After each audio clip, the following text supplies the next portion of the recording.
Hello. You're probably wondering why is the screen so dark? Well, we're doing a reaction video. Hello. I'm Devin. Are you guys ready for this? Hello guys, this is Devin Plays MC, and today we are reacting to how these DC superheroes should really look. So yeah, if you guys enjoyed this video, please like and stuff, and let's get right into the video.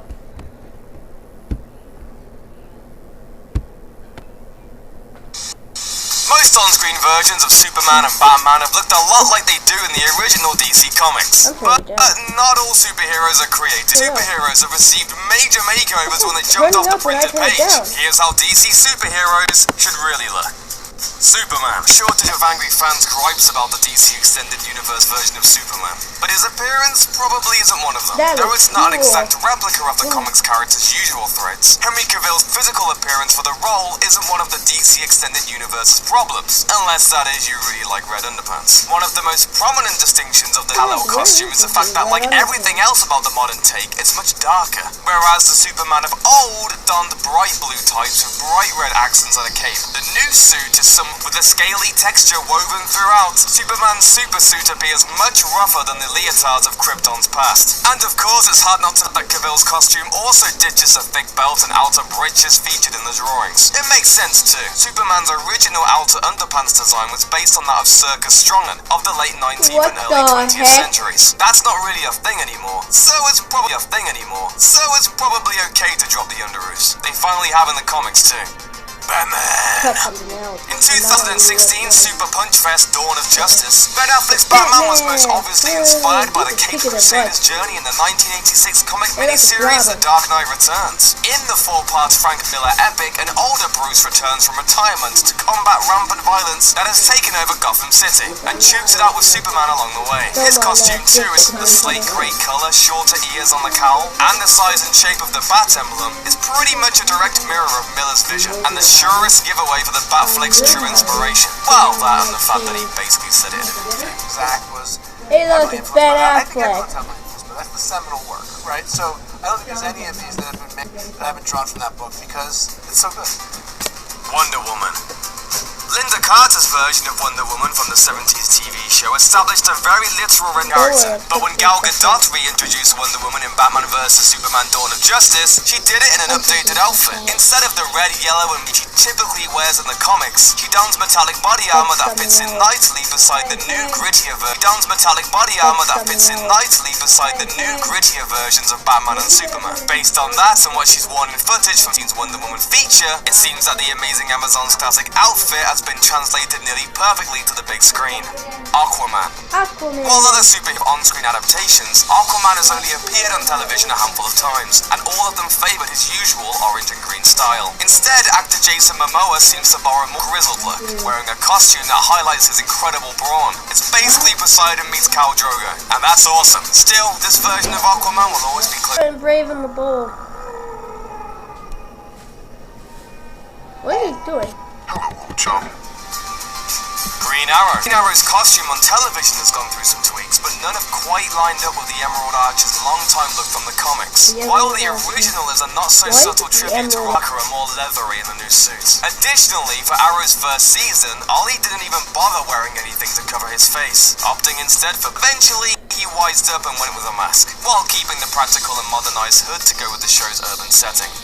The Flash. What happens when you have a superhero but you want to include the same character in your movies without impacting either one? You end up with Grant Gustin and Ezra Miller both playing a dude named Barry Allen. The Flash. Well, the fastest fictional man alive at least. The costume from the CW's TV series is mostly faithful to the comic book original, but it's a deeper shade of red and has some new choices. There's the lightning bolt seams and the headpiece that reflects his new 52 comic counterpart.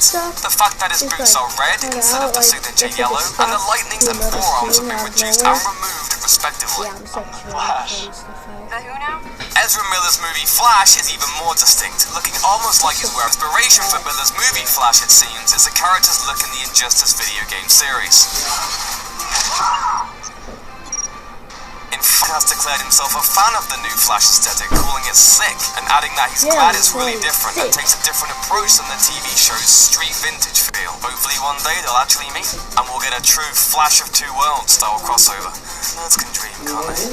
Kid Flash. Kid Flash. Kid Flash's costume got a few alterations, and the Flash TV costume worn by TV's Wally West has a mustardy hue rather than a primary yellow, and sewn in gloves, as opposed to the separate pieces in the comics. Meanwhile, his belt is clear and distinct, with a deeper shade of red. Of course, one of the most significant and interesting changes is that this version of Kid Flash is African American, a new spin on a character who for years in the comics was white. Because comics are endlessly confusing, there is a comic book version of Kid Flash who reflects this new interpretation. But no matter who you think of as Wally West, a darn accurate costume.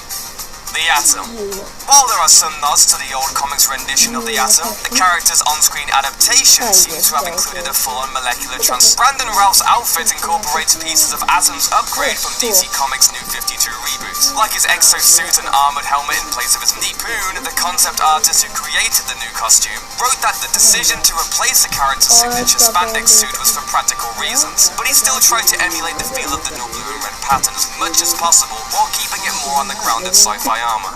Martian Manhunter. The Manhunter from Mars, ultimately known as John Joe, through a lot of changes over his many eras of fictional existence, and his live-action adaptation in TV Supergirl adds to the character's evolutionary history. On the show, Dale's makeup-enhanced look for Martian Manhunter draws from bits and pieces of his comic past. The shape of his head mirrors the New 52 style, where his cross-shaped red chest design seems like more of a nod to the style he's... Meanwhile, the shape of his eyes and the spherical orbs on his costume are callbacks to the Martian's 2006 standalone miniseries, while the costume itself seems like a militarized version of what the character was drawn with in the cartoon Justice League Doom. Even so, the Martian's TV version stands on its own.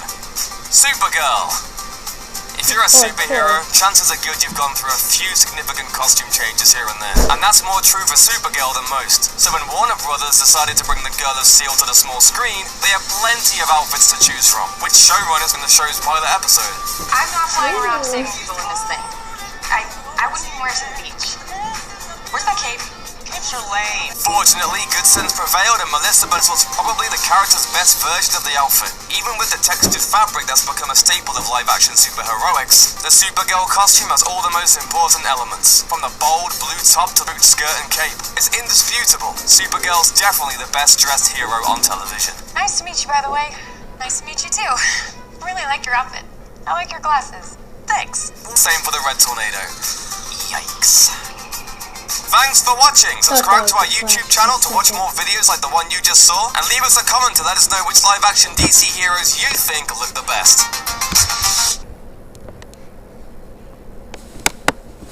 No.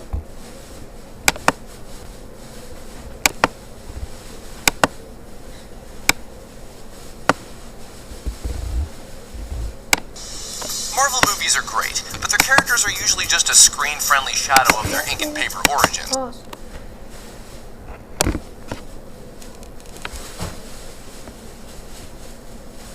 Okay. Well then, I'll be right back to tell you what I thought of it. You want a treat? You want a treat? Sit.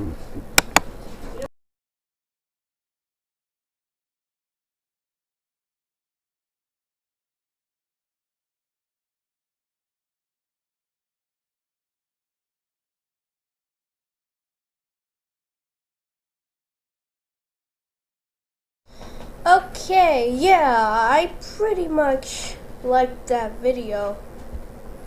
So yeah. So I hope you enjoyed this video. I hope you enjoyed this video. Please leave a like and comment and subscribe and stuff.